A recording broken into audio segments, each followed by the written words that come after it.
هل رأيت من قبل حمامة تقف كأنها تستعرض على منصة عرض؟ اليوم سنأخذك في جولة مدهشة لاكتشاف واحدة من أروع وأندر سلالات حمام الزينة في العالم. الحمام النفاخ بومريان، أو ما يعرف ب بومرينيان باوتر، سلالة أوروبية مذهلة تنتفخ بكل كبرياء بألوان براقة ووقفة ملكية. إذا كنت من عشاق الحمام أو حتى من محبي الجمال الغريب فأنت في المكان الصحيح.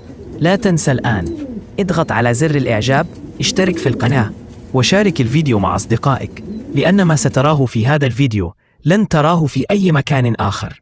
يعد حمام النفاخ البومريان بومرانيان بوتر من أشهر سلالات الحمام النفاخ التي تأسر الأنظار بجمالها وهيبتها.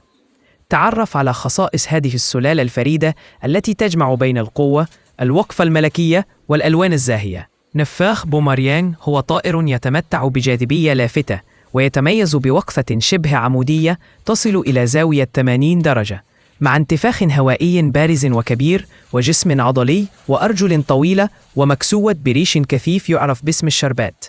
تفاصيل الشكل الخارجي: الرأس والمنقار، رأس ناعم وطويل، منقار قوي ومتناسب. العيون سوداء في الطيور البيضاء وبرتقالية في الألوان الأخرى. الرقبة والانتفاخ: يتميز نفاخ بومريان برقبة طويلة تحمل انتفاخا كبيرا ومستديرا يعلوه الرأس والمنقار بثبات.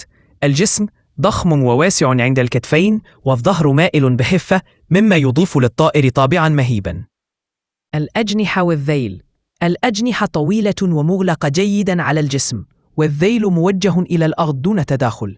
الأرجل والشربات أو السروال: الأرجل طويلة ومفتوحة بثبات، مغطاة بريش سميك وأنيق يضفي منظرا مميزا. تتنوع ألوان الحمام النفاخ البوميراني بين الأحمر، الأصفر، الأزرق، الأسود، البني والفضي، بالإضافة إلى أنماط مرقطة وموسومة.